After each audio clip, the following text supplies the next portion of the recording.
لا حول ولا قوة إلا بالله العلي العظيم. حسبنا الله ونعم الوكيل، نعم المولى ونعم النصير. أعوذ بالله من الشيطان الرجيم. بسم الله الرحمن الرحيم. الحمد لله الذي لا يبلغ مدحته القائلون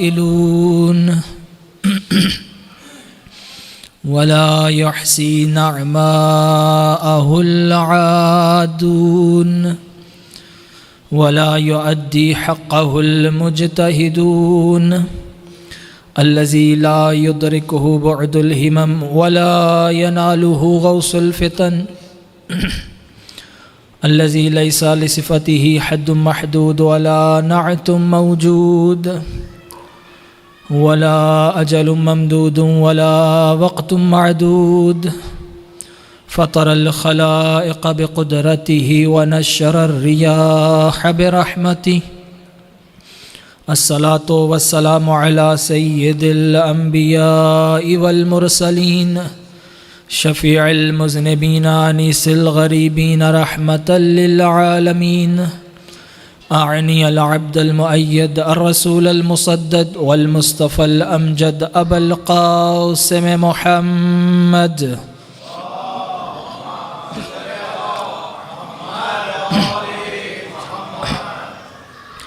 ثم الصلاة والسلام والتحية والإكرام على وزيره ووصيه وأخيه ووصيه ووارث علمه، علم الأولين والآخرين، علي بن أبي طالب صلوات.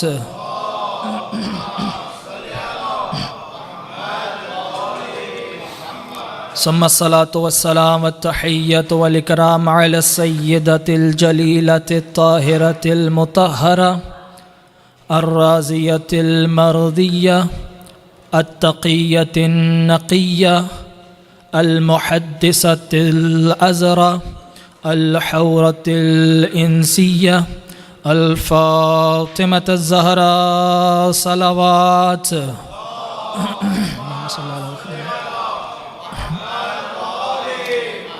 وعلى أولاده الطيبين الطاهرين المعصومين المظلومين، واللعنة الدائمة على أعدائهم ومنكر فضائلهم ومصائبهم وولايتهم أجمعين. أما بعد، فقد قال رسول الله صلى الله عليه وآله وسلم: أيها الناس، إنه قد أقبل إليكم شهر الله بالبركة والرحمة والمغفرة. صلوات بر محمد وآل محمد.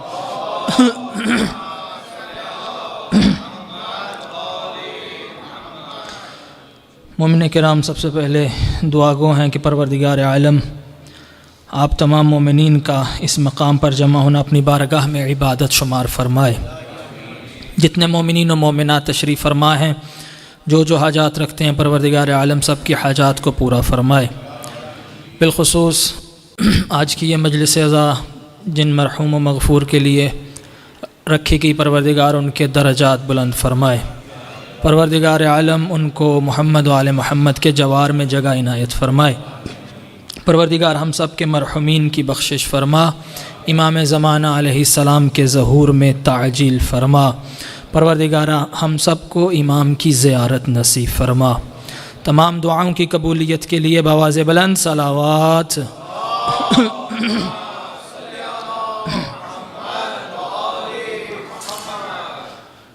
سامعین محترم،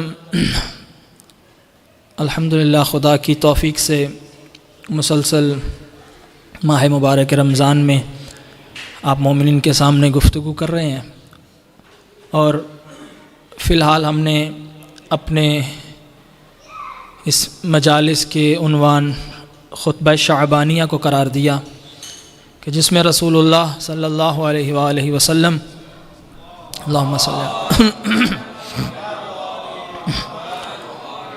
ماہ مبارک کے حوالے سے ماہ مبارک کی عظمت اور ہماری ذمہ داریوں کو بیان کر رہے تھے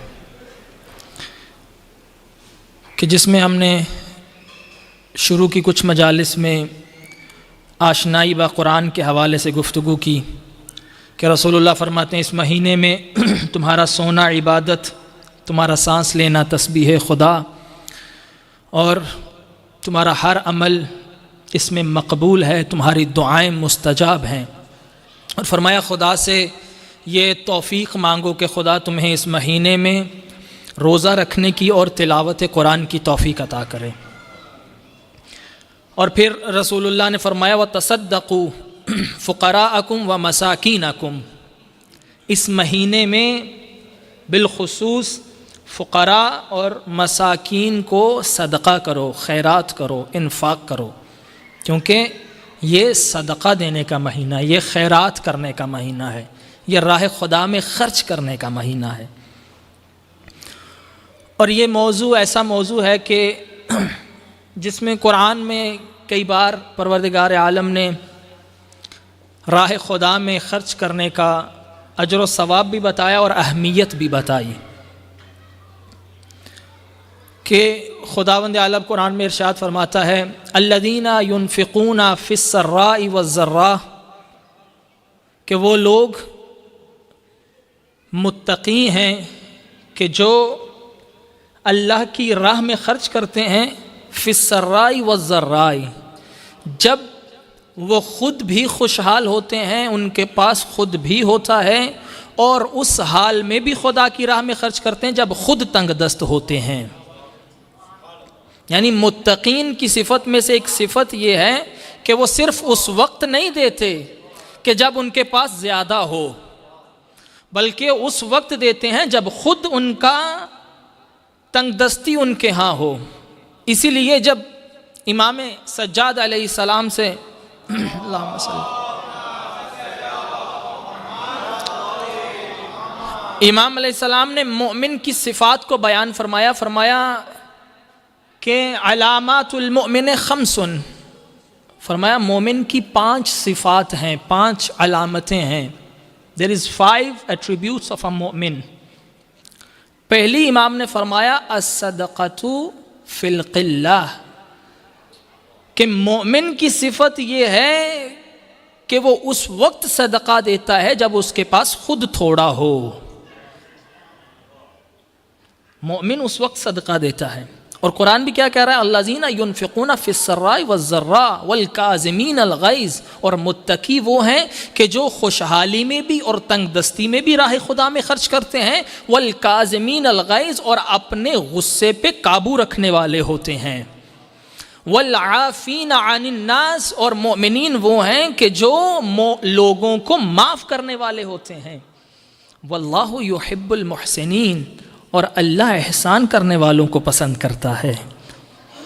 توجہ فرما رہے ہیں کہ اب یہ ہم نے دیکھنا ہے کہ جس طرح اہل بیت نے ہمیں ان آیات کے بارے میں بتایا، کہ اہل بیت نے اسی طرح کر کے بھی دکھایا، کہ خوشحالی اور تنگ دستی میں بھی اہل بیت نے اسی طرح سے راہ خدا میں دیا، کس طرح ہمیں بتایا۔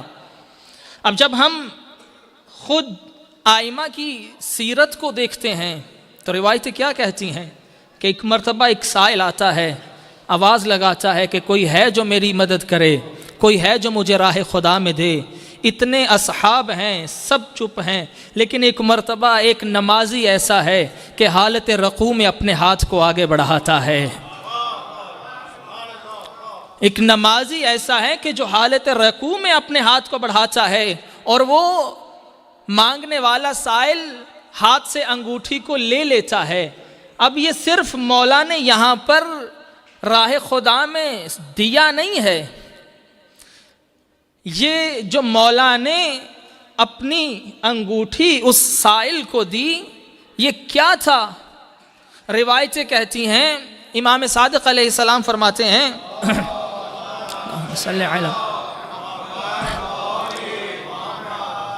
امام فرماتے ہیں ایک رات امیر کائنات مدینہ کی گلیوں میں باہر نکلے اور ایک مرتبہ فرمایا اے لوگو خرج علیکم الامام فی یدہ خاتم سلیمان، فرمایا اے لوگو آج تمہارے سامنے وہ امام آیا ہے جس کے ہاتھ میں سلمان کی انگوٹھی ہے، جس کے ہاتھ میں سلیمان کی انگوٹھی۔ حضرت سلیمان نبی اللہ نے ان کو پوری کائنات پہ بادشاہت عطا کی تھی، اور جب وہ یہ انگوٹھی پہنتے تھے اس انگوٹھی کے توسط اللہ نے انہیں وہ بادشاہت عطا کی تھی،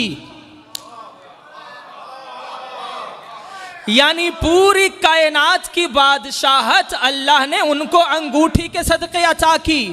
اور امام فرماتے ہیں آج وہ علی آیا ہے جس کے ہاتھ میں سلیمان کی انگوٹھی ہے۔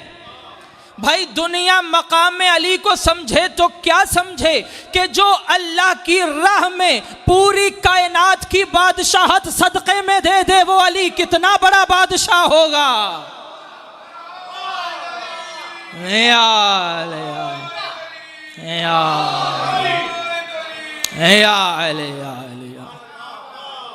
کہ وہ علی کہ جو خدا کی راہ میں مانگنے والے کو کائنات کی بادشاہت صدقے میں دے دے، وہ علی کتنا بڑا بادشاہ ہوگا۔ الذین ينفقون فی السراء والضراء، وہ ایسے لوگ ہیں کہ جو ہر حال میں عطا کرتے ہیں، ان کے پاس اگرچہ خود کم ہو، اور کیوں عطا نہ کریں جو خدا کی صفات کے مظہر ہوں، کہ جنہیں خدا نے بھیجا ہی اپنے تعارف کے لیے ہو۔ اور پھر قرآن کی دوسری آیت کیا کہتی ہے کہ الذین ينفقون اموالہم، کہ وہ لوگ جو خدا کی راہ میں خرچ کرتے ہیں سرا وعلانیہ، وہ کیا کیسے دیتے ہیں راہ خدا میں؟ وہ پنہان کر کے بھی دیتے ہیں اور ظاہر کر کے بھی دیتے ہیں، یعنی جب پنہان کر کے دیتے ہیں اس میں بھی حکمت ہے، جب ظاہراً دیتے ہیں اس میں بھی حکمت ہے۔ یہ وہ ہیں جنہوں نے سب کے سامنے دے کر بھی بتایا کہ دیکھو ایسے دیا جاتا ہے، اور یہ وہ ہیں کہ روایتیں کہتی ہیں کہ امیر کائنات، تاریخ کے جملے ہیں کہ سارا دن مولا روزے سے ہوتے تھے اور ساری رات خدا کی عبادت میں گزارتے، اور افطار کے وقت مولا کے سامنے جو آتا مولا وہ راہ خدا میں دے دیتے تھے۔ اور آپ خود اس کا جو ثبوت سورہ دہر کہ جس میں اللہ خود ان کی شان بیان کرتے ہوئے کیا کہتا ہے کہ جب بی بی نے منت مانگی کہ پروردگارہ میرے حسنین کو شفا مل جائے تو میں 3 دن ہم روزے رکھیں گے۔ اب 3 دن روزہ رکھ رہے ہیں، اور عالم کیا ہے، جو ہی افطار کا وقت ہوتا ہے وَيُطْعِمُونَ الطَّعَامَ عَلَىٰ حُبِّهِ مِسْكِينًا وَيَتِيمًا وَأَسِيرًا، کہ افطار کا وقت آتا ہے، کبھی دروازے پہ یتیم آ جاتے ہیں، کبھی دروازے پہ اسیر آ جاتے ہیں، کبھی دروازے پہ مسکین آ جاتے ہیں، یعنی نہ صرف اپنا بلکہ حسن و حسین آگے بڑھ کے کہتے ہیں اماں ہمارا کھانا بھی راہ خدا میں دے دو، یعنی وہ غذا ایک ہی روٹی ہو اور وہ بھی راہ خدا میں دے۔ 3 دن مسلسل یہ عالم ہے، اب 3 دن کی بھوک اور پیاس سے یہ حالت ہے کہ روایتیں کہتی ہیں مولا جب مسجد میں آئے رسول اللہ نے امیر کائنات کو دیکھا کہ مولا کانپ رہے ہیں، کہا علی یہ حالت؟ جب گھر میں تشریف لائے ایک مرتبہ دیکھا حسن و حسین کی بھی یہی حالت ہے، 3 دن مسلسل روزہ اور بغیر افطاری کے پانی سے روزہ افطار کرتے ہیں۔ رسول اللہ غمگین ہوئے، ایک مرتبہ غمگین ہونا تھا، ادھر سے جبرائیل آیا، کہا یا رسول اللہ، اللہ کہتا ہے پریشان نہ ہو، اللہ ان کی اس ادا کو اتنا پسند کرتا ہے کہ ان کے عمل کے ہونے کی دیر ہے اللہ آیتوں کو بھیج دیتا ہے۔ وَيُطْعِمُونَ الطَّعَامَ عَلَىٰ حُبِّهِ مِسْكِينًا وَيَتِيمًا وَأَسِيرًا۔ اچھا جب یہ راہ خدا میں دیتے ہیں کس لیے دیتے ہیں؟ خود پھر فرماتے ہیں انما نطعمکم لوجہ اللہ، ہم یہ دکھانے کے لیے نہیں دیتے ہیں، ہم لوگوں کو بتانے کے لیے نہیں دیتے ہیں، اگر ہم راہ خدا میں دیتے ہیں لوجہ اللہ تو خدا کی خاطر دیتے ہیں۔ اور جب دے رہے ہیں، اچھا ہم اگر کبھی راہ خدا میں کچھ دیں تو دل میں کہیں نہ کہیں تھوڑا بہت یہ خیال ہوتا ہے کہ بھائی میں اگر اس کی ہیلپ کر رہا ہوں تو ہی شوڈ بی تھینکفل، کم از کم تھینک یو تو میرا کر دے۔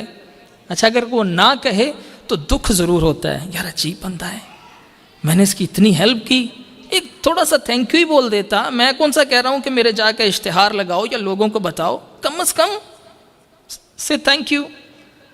لیکن عجیب ہے اہل بیت کا مزاج، خود ان کو کہتے ہیں عطا کرنے کے بعد لا نرید منکم جزاء ولا شکورا، ہمیں نہ تم سے کوئی جزا چاہیے نہ شکریہ چاہیے،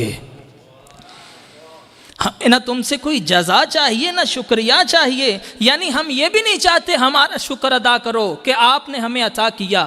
جب یہ ادا ہو تو پھر پروردگار کہتا ہے کہ تو میرے بندوں سے شکریہ نہیں چاہتا، میں پروردگار تیرا شکریہ ادا کرتا ہوں، پروردگار تیرا شکریہ ادا کرتا ہوں۔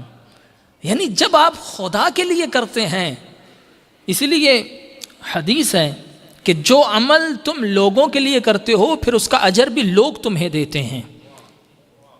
لوگ زیادہ سے زیادہ کیا کریں گے؟ 4 لوگوں پہ بیٹھ کے تمہاری تعریف کر دیں گے، لیکن جو عمل تم خدا کے لیے ہو کر خالص کرتے ہو پھر اس کا اجر خدا کے ذمے ہوتا ہے، اور وہ اجر بھی ویسا دیتا ہے جیسا وہ خالق ہے۔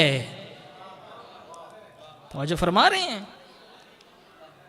یعنی علی کا یہ عالم ہے۔ راوی کہتا ہے کہ میں نے دیکھا ایک رات مولا علی اپنے گھر سے نکلے اور مولا پریشان ہو کر کبھی دائیں دیکھتے ہیں کبھی بائیں دیکھتے ہیں، عجیب روایت ہے، توجہ کیجیے گا۔ کہتا ہے میں نے دیکھا مولا پریشان ہیں، کبھی دائیں دیکھ رہے ہیں کبھی بائیں دیکھ رہے ہیں۔ کہتا ہے میں مولا کے قریب گیا، دیکھا مولا بہت غمگین ہیں اور آنکھوں سے آنسو جاری ہیں۔ کہتا ہے میں نے پوچھا مولا کیا سبب ہے، کس چیز نے اتنا آپ کو غمگین کیا ہے، کیوں گریہ کر رہے ہیں؟ امام فرماتے ہیں کہ آج 7 دن ہو گئے ہمارے گھر پہ کوئی مہمان نہیں آیا، 7 دن ہو گئے ہمارے گھر پہ کوئی مہمان نہیں آیا، میں اس بات سے پریشان ہوں کہ اللہ کی راہ میں ہمیں خرچ کرنے کا موقع نہیں ملا، ہمارے گھر پہ کوئی مہمان نہیں آیا۔ علی جیسا امام گریہ کر رہے ہیں، حالانکہ یہ وہ امام ہے کہ اگر چاہیں اگر اشارہ کریں تو کائنات سونے کی ہو جائے۔ روایتیں کہتی ہیں کہ جس کے بارے میں خود دشمن جن کی تعریف کریں، روایتوں کے جملے ہیں کہ معاویہ نے ایک مرتبہ کہا علی وہ ہے، کہا علی اتنا بڑا سخی ہے کہ اگر علی کو کوئی ایسا گھر ملے جو پورا گھر پورا محل سونے کا بھرا ہوا ہو، علی اسے کہتے ہیں کہ جو سارا سونا راہ خدا میں دے کر اپنے پاس کچھ نہ رکھے۔ یہ دشمن کے جملے ہیں، اور پھر کیوں علی ایسا نہ ہو؟ روایتیں کہتی ہیں کہ ایک مرتبہ حضرت عمار مولا کے پاس آئے اور آ کر کہنے لگے مولا بڑا فقر ہے، بڑے مشکل ٹائم سے گزر رہا ہوں، مولا کچھ مدد فرمائیے۔ اللہ اکبر۔ امیر کائنات نے کہا عمار وہ جو سامنے پتھر پڑا ہے اسے اٹھاؤ۔ ایک مرتبہ پتھر اٹھایا، کہا عمار قل یا علی، عمار یا علی کہو۔ عمار کا یا علی کہنا تھا، پتھر سونے میں تبدیل ہو گیا۔ کہا عمار اس پتھر کو توڑو اور جتنا تمہیں ضرورت ہے اتنا لے جاؤ۔ کہا مولا یہ تو سخت ہے، اس کو کیسے توڑوں؟ کہا عمار خدا کو علی کا واسطہ دے، وہ خدا جس نے داؤد کے لیے علی کے صدقے میں لوہے کو نرم کیا تھا، وہ خدا تمہارے لیے اس سونے کو بھی نرم کر دے گا۔ روایتیں کہتی ہیں حضرت عمار نے مولا کا واسطہ دیا، سونا نرم ہوا، اس کو توڑا، آدھا وہیں پہ چھوڑ دیا، جتنی ضرورت تھی اتنا لے کے چلا گیا۔ میں کہوں گا عمار بھی جانتا تھا، چاہتا تو سارا لے جا سکتا تھا، لیکن جتنا اس نے قرض دینا تھا اتنا ہی لے کے گیا۔ میں نے عمار سے پوچھا اے عمار تو چاہتا تو سارا بھی لے جاتا، بھائی کل بھی تیرے کام آ سکتا تھا۔ تو عجیب نہیں ان کا یہی جواب آئے کہ جس کے پاس علی جیسا امام ہو اسے کل کی کیا فکر ہو سکتی ہے۔ حیدری، جس کے پاس علی جیسا امام ہو۔ اور یہ دیکھیے کہ کیا ایمان ہے اپنے امام پہ، اگر کہتے کہ مولا مجھے سارا چاہیے تو کیا امیر کائنات منع کر دیتے؟ لیکن جتنا قرض دینا تھا اتنا لے کر چلے گئے. اسے کہتے ہیں ایمان، اسے کہتے ہیں امام پہ یقین. امام کو ایسے چاہیے کہ جن کو کل کی فکر نہ ہو، کہ جب ہمیں یقین ہے کہ ہمیں زمانے کا امام دیکھ رہا ہے. اور عجیب روایتیں ہیں کہ خود اہل بیت تمام ائمہ معصومین کو اگر آپ دیکھیں، امام حسن علیہ السلام کی سخاوت کتنی مشہور تھی. امام حسین خود مولا کے شہزادے جناب علی اکبر، آپ نے امام حسن کا دسترخوان تو سنا ہے، لیکن روایتیں کہتی ہیں جناب علی اکبر وہ تھے جن کا مدینے میں دسترخوان امام حسن سے بھی زیادہ مشہور ہوتا تھا. جناب علی اکبر اور امام حسن کا دسترخوان چلتا تھا، لیکن کچھ دیر کے لیے، کچھ وقت کے لیے وہ بند بھی ہو جاتا تھا. لیکن جناب علی اکبر کا دسترخوان وہ تھا کہ جو 24 گھنٹے کھلا رہتا تھا. اور جناب علی اکبر چوراہے پہ جا کے کھڑے ہو جایا کرتے تھے. جب لوگ پوچھتے تھے کہ مولا یہاں کیا کر رہے ہیں، تو فرماتے تھے کہ میں مسافروں کا انتظار کر رہا ہوں، جو کوئی مسافر گزرے گا میں اسے لا کر دسترخوان پہ لے کے آؤں گا. یعنی کیا خدا کی راہ میں خرچ کرنا ہے. امیر کائنات کے بارے میں ایک شخص آیا امام صادق علیہ السلام کے پاس، اللہم صلی علی محمد، مولا کے سامنے امیر المؤمنین کا تذکرہ ہوا تو امام نے فرمایا کہ امیر المؤمنین وہ کیا شخصیت تھے. فرمایا انہوں نے دن رات محنت کر کے اپنے خون پسینے کی کمائی سے فرمایا کما کر 1000 غلام خرید کر راہ خدا میں آزاد کیا تھا. یعنی دن رات محنت کرتے، کماتے اور 1000 غلام راہ خدا میں آزاد کیا. اور فرمایا جتنا ان کے پاس مال ہوتا تھا، جتنا، روایتیں کہتی ہیں جتنا بھی مال ہوتا، شام کو کیا کرتے، فقراء کو بلاتے، مساکین کو بلاتے اور اپنے دائیں ہاتھ سے وہ سارے کا سارا مال ان کے بائیں ہاتھ میں رکھ کر کہتے اے زرد دینار و سفید درہم، اے دینار و درہم جا کر علی کے غیر کو دھوکہ دینا. علی تمہارے فریب میں آنے والا نہیں ہے. سب کا سب مال راہ خدا میں دے کر جب خالی ہاتھ ہو جاتے، امام فرماتے وہ علی پھر مصلی پہ آ کر 2 رکعت شکرانے کی نماز پڑھتا اور خدا کا شکر ادا کرتا تھا. یہ علی، یہ امام ایک مرتبہ جناب سیدہ کے پاس آئے، آ کر کہنے لگے یا سیدہ آئے فاطمہ، آج علی کا دل چاہتا ہے آپ علی سے کچھ مانگیں. آج علی کا دل چاہتا ہے آپ علی سے کچھ مانگیں. بی بی نے فرمایا نہیں یا علی، مجھے خدا سے شرم آتی ہے، کس طرح آپ سے کچھ مانگوں. کہا نہیں آج علی کا دل چاہتا ہے آپ علی سے کچھ مانگیں. بی بی نے کیا فرمائش کی؟ کہا یا علی میرا انار کھانے کو جی چاہ رہا ہے. یعنی فاطمہ مالکہ کائنات فرمائش کیا کی کہ علی انار کھانے کو جی چاہ رہا ہے. اب دیکھیے کہ میری مائیں بہنیں کہ بی بی کی فرمائش دیکھیے، فرمائش کریں تو کائنات مانگ سکتی ہیں، لیکن وہ جناب سیدہ اپنے چاہنے والیوں کو درس دے رہی ہیں کہ کیا فرمائشات ہونی چاہیے انسان کی. ایسا نہ ہو کہ جو تمہارا شوہر دنیا میں افورڈ نہ کر سکتا ہو تم اس کی ڈیمانڈ کرنا شروع کر دو. توجہ چاہتا ہوں، بی بی نے کیا مانگا؟ یا علی انار. اب روایتیں کہتی ہیں مولا کے پاس 1 ہی دینار تھا. مولا بازار گئے اور ایک انار خریدا اور خرید کر واپس آ رہے تھے. اب ذہن میں رہے کہ فرمائش کس نے کی ہے، اور زندگی میں پہلی بار فرمائش کی ہے اور کہا بھی علی نے خود ہے. روایتیں کہتی مولا انار خرید کے واپس آ رہے ہیں کہ ادھر علی کے کان میں آواز آئی کوئی ہے جو راہ خدا میں مجھے کچھ عطا کرے. ساری کائنات تو اگنور کر سکتی ہے مگر یہ علی ہے، یہ کیسے اس آواز کو چھوڑ دے. جو ہی کان میں آواز پڑی، امیر کائنات نے دیکھا ایک سائل ہے، فقیر ہے، زمین پہ بیٹھا ہے۔ امیر کائنات اس کے قریب آئے، کہنے لگا میں صبح سے بھوکا ہوں، مجھے کسی نے کچھ نہیں دیا، ابھی تک کسی نے کچھ عطا نہیں کیا۔ عجیب روایت کے جملے ہیں کہ مولا نے وہ انار نہ صرف اسے دیا، روایت کہتی ہے مولا زمین پہ بیٹھے خود اسے اپنے ہاتھ سے کھلایا۔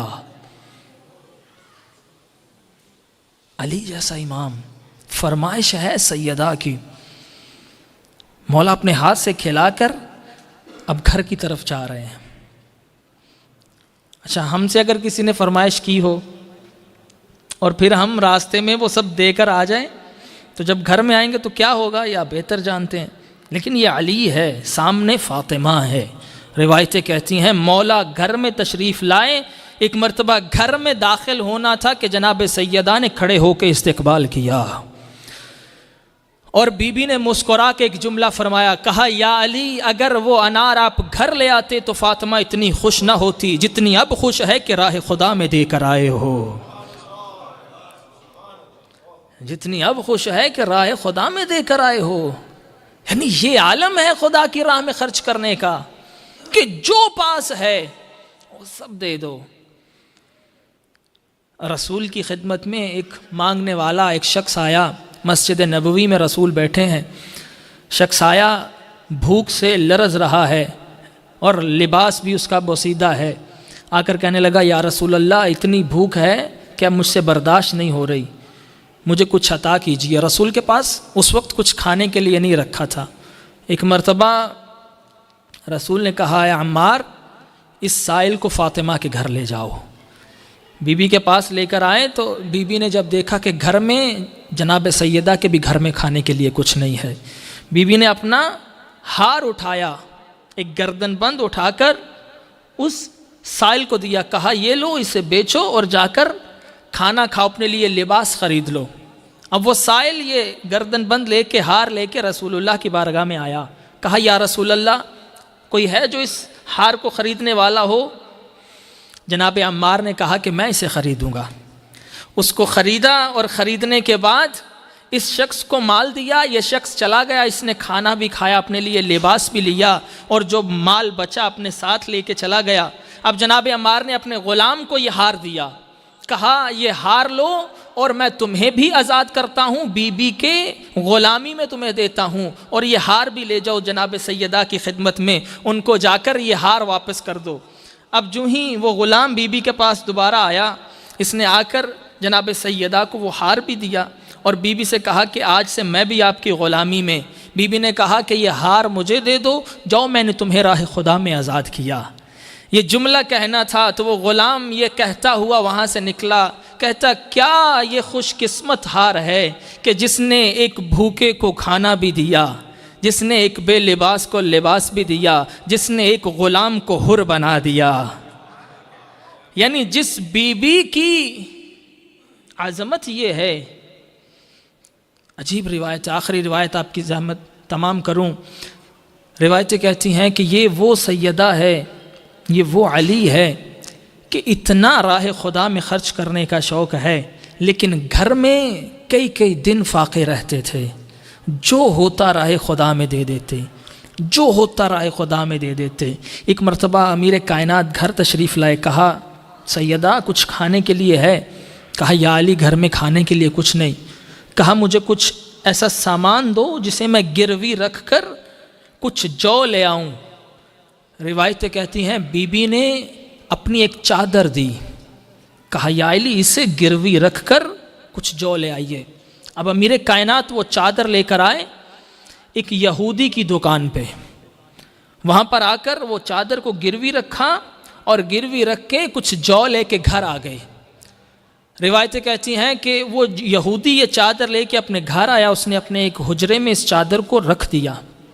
رات کا وقت ہوا، اس یہودی کی بیوی جب اس حجرے میں گئی تو اس نے دیکھا حجرے سے نور بلند ہو رہا ہے۔ اس نے اپنے شوہر کو بلایا، اس نے کہا جلدی سے آؤ دیکھو حجرے میں کیا ہے، یہ کس چیز کا نور ہے۔ یہ جلدی سے آیا، اس نے دیکھا کہ وہی چادر ہے جو مولا علی نے دی تھی، اس چادر سے نور بلند ہو رہا ہے۔ روایتیں کہتی ہیں وہ شخص اسی چادر کو اٹھایا اور اپنے رشتہ داروں کے پاس گیا۔ جناب سیدہ کی چادر کا یہ معجزہ دیکھ کر 80 یہودی مسلمان ہو گئے۔ جناب سیدہ کی چادر کا یہ معجزہ دیکھ کر 80 یہودی مسلمان ہو گئے۔ جس کی چادر کی عظمت یہ ہو کہ یہودی مسلمان ہو جائیں، مسلمانوں نے اس چادر تطہیر کے ساتھ کیا کیا؟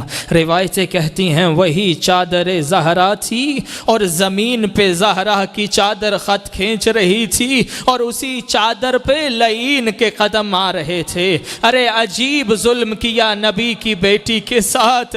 روایتیں کہتی ہیں یہی چادر پر ظالم کے قدم آ رہے تھے اور ایک مرتبہ ظالم آگے بڑھ رہے تھے۔ ارے ایک ظالم نے ایسا ظلم کیا، ارے اس کے ہاتھ کا اٹھنا تھا۔ امام حسن کہتے ہیں کہ اس کا ہاتھ اٹھا، ارے جب اس کا ہاتھ نیچے آیا، فقط ہاتھ نیچے نہیں، میری ماں زہرا زمین پہ گر گئی۔